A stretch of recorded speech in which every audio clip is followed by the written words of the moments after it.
Assalamualaikum warahmatullahi wabarakatuh. Hai Faster, kembali lagi di Fastcast, waktunya Fast bercerita bersama saya, Salsabila. Nah, kali ini kita akan bercerita mengenai bukan hanya edukasi, namun prestasi, inspirasi, dan inovasi. So guys, pada episode kali ini kita bakal ngobrol-ngobrol nih mengenai salah satu program yang sangat menarik, yaitu Konfas. Mungkin udah nggak asing lagi nih teman-teman prodi matematika dengan dosen favorit kita yang keren dan inspiratif. Siapa lagi kalau bukan Bapak Joko Purwadi. Nah, beliau ini merupakan Kaprodi Matematika sekaligus Ketua Pelaksana Konfas 2022. Nah, langsung saja nih teman-teman kita berbincang-bincang dengan Bapak Joko Purwadi.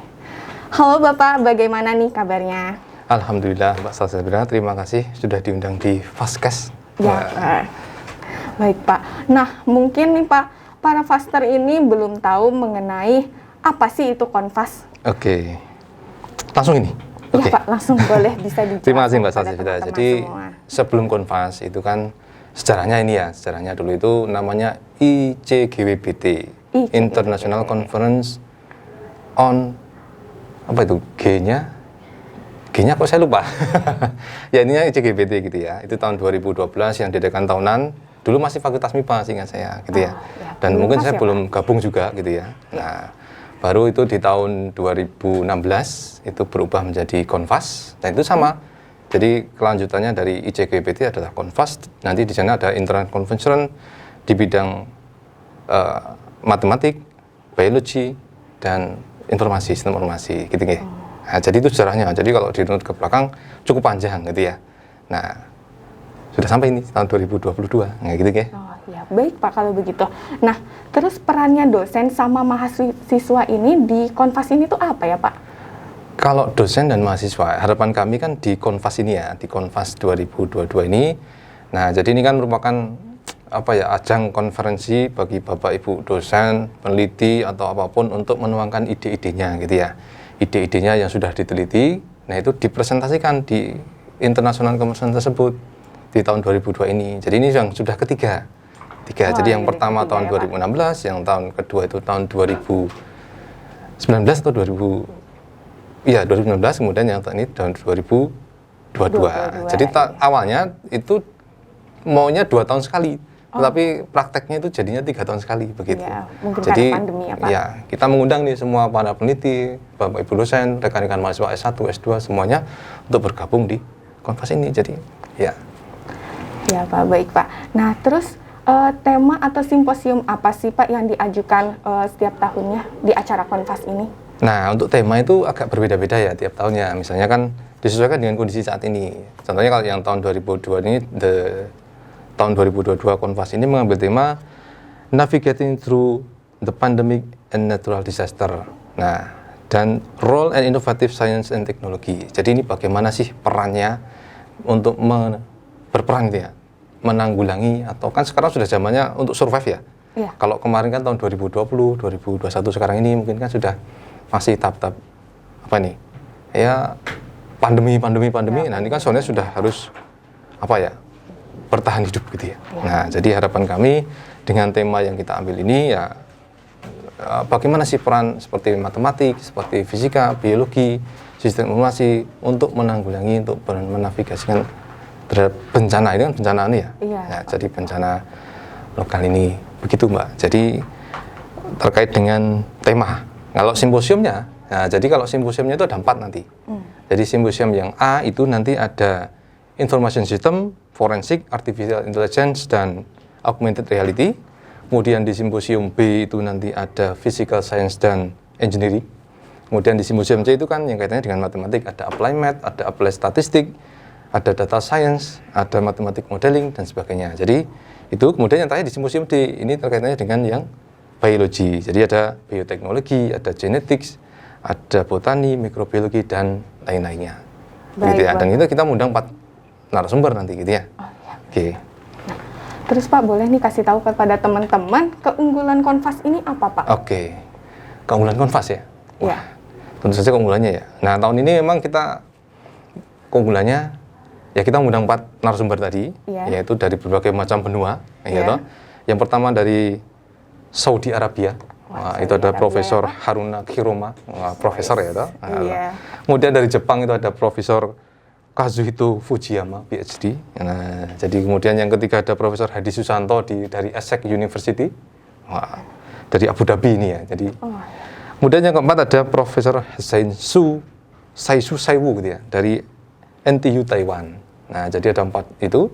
Nah, kemudian paper-paper yang nanti hasil dari presenter gitu ya kan, mereka akan presentasikan hasil-hasil penelitian mereka, kemudian papernya akan dikirim ke proceeding yang terindeks Scopus. Nah, itu daya tariknya ada di situ gitu ya. Iya, Pak. Walaupun nanti kalau yang tidak lolos ya akan ada proceedingnya Konfas gitu ya, melalui OJS yang kita miliki. Begitu. Jadi ini kelebihannya ya itu. Jadi kita undang dari 4 pembicara, kemudian yang satu ya biasanya ini tertariknya di Scopusnya itu, Mbak. Baik, Ya, Pak. daya tariknya di situ. Ya, Pak. Nah, boleh nih Pak kasih tahu juga kepada teman-teman langkah-langkah prosedur pendaftaran Konfas ini, Pak. Oh, mudah sekali sebenarnya langkah-langkah pendaftaran. Jadi Iya. sebenarnya tinggal Anda kunjungi saja nanti di konfas.org gitu ya. Nah, di situ nanti sudah ada register gitu ya. Sebenarnya mudah saja. Tinggal Anda klik register saja. Itu nanti tinggal Anda upload abstrak saja. Nah, abstrak. Nanti teman-teman dari Edoteria itu akan ngecek gitu ya. Apakah paper ini ditolak atau diterima gitu ya. Jadi iya. abstrak itu bukan ringkasan dari keseluruhan penelitian yang yang sudah dilakukan. Ringkasannya seperti apa? Kirimkan saja 2-3 hari, mungkin nanti ada balasan dari panitia apakah ditolak atau diterima.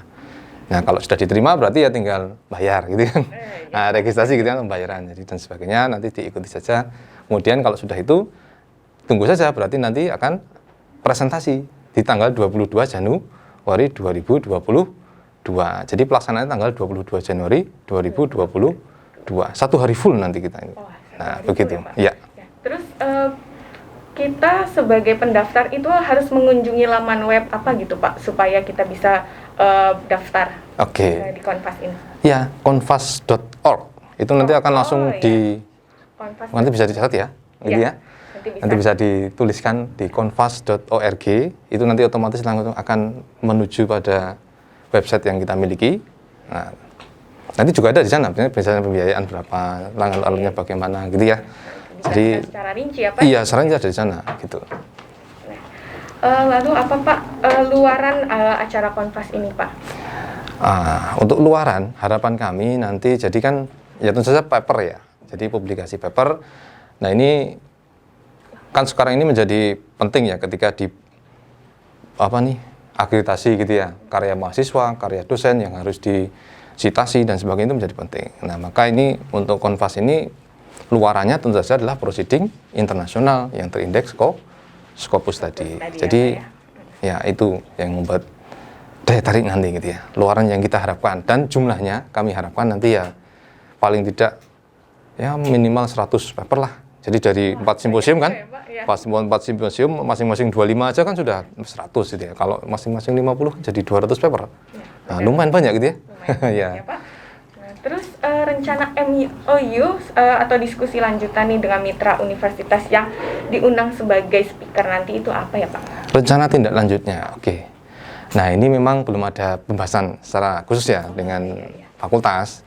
Tapi kami harap memang nanti ada kerjasama lebih lanjut, misalnya untuk penyelenggaraan seminar Konfas atau internasional Konfas yang lanjut, yang lebih-lebih atau yang ke depan. Nah, jadi ini harus berkoordinasi lagi dengan fakultas. Nah, karena kan yang berhak untuk membuat MOU juga fakultas, bukan dari panitia. Begitu kan? Nah, mewakili panitia saya juga bisa menyampaikan nanti ke fakultas. Begitu, Mbak Sasa. Terus Pak, benefit apa sih Pak yang didapatkan oleh mahasiswa jika berprestasi di Konfas ini, Pak? Oke, prestasi mahasiswa di Konfas ya. Biasanya begini, kalau prestasi mahasiswa ya tentu saja gini, selain nanti mahasiswa ya ini ya, kalau saya bicara mahasiswa, selain nanti mereka mengerjakan skripsi toh, nah biasanya kan ada satu paper ya. Paper ini nanti berarti ada selain mereka buat skripsi, biasanya jadi mereka punya hasil yang tulisan yang sudah mungkin internationally recognized atau dikenali secara internasional ya toh. Jadi Anda punya satu tulisan yang itu nanti bisa dibaca oleh seluruh masyarakat di dunia. Nah, bahkan itu nanti kalau sampai tulisannya mahasiswa itu disitasi kan keren sekali. Disitasi oleh orang dari luar negeri gitu ya. Nah, jadi benefitnya banyak. Jadi akan ke kita sendiri semua, namanya siapa gitu kan akan dikenali semua gitu Iya, ya. benar Baik banget, Bapak Pak. Ibu dosen, Bapak mahasiswa, itu akan kembali ke kita semua. Jadi akan ditanya tuh nanti, bagaimana nih datasetnya misalnya, bagaimana ini. Karena saya pernah juga gitu ya, yang mengerjakan mahasiswa saya, yang kebetulan yang presentasi saya gitu kan ya. Presentasikan saya, tapi itu hasil karya mahasiswa saya. Begitu disitasi oleh orang, itu saya di email itu otomatis. Ya, jadi di email oleh Benar, Pak. peneliti dari negara mana, saya lupa itu. Yang jelas di email, boleh nggak ini saya teruskan penelitian ini?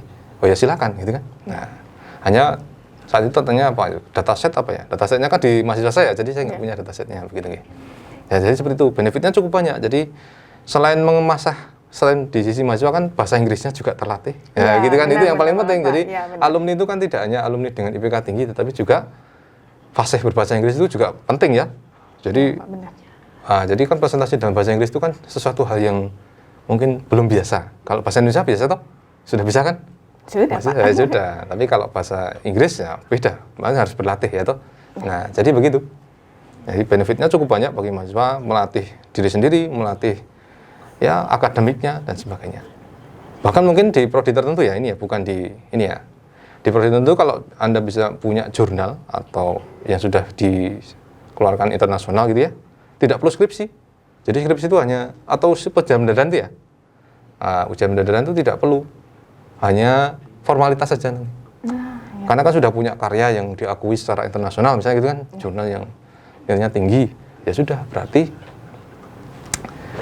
tinggal Anda presentasikan saja, misalnya begitu. Jadi banyak juga sekarang yang perguruan tinggi kalau mereka sudah punya jurnal, maka ya itu sebagai skripsinya. Nah, jadi begitu. Iya, Pak, baik, Pak. Kalau di FAS ya, segera gitu ya. Nah. Iya. Baik, Pak, berarti banyak banget ya, Pak, benefit yang didapatkan oleh mahasiswa tentunya. Nah, sekarang kita udah di penghujung acara nih, Faster. Nah, aku mau ingetin nih ke kalian, jangan lupa daftar Konfas 2022 bisa cek di laman websitenya yaitu konfas.org. Jangan lupa juga ikutin Instagram kita yaitu fas.uad, kemudian Twitter kita fas_uad, serta channel YouTube kita yaitu FAS_UAD. Nah, jangan lupa juga like, komen, share, dan subscribe channel YouTube kita, serta hidupin tombol lonceng biar nggak ketinggalan terus nih video-video terbaru kita. Nah, terima kasih Bapak sudah menjadi narasumber bagi kami. Terima kasih sudah diundang di FAS lagi gitu ya. Baik Bapak. Cukup sekian, sampai jumpa dan terima kasih. Wassalamualaikum warahmatullahi wabarakatuh. Waalaikumsalam warahmatullahi wabarakatuh.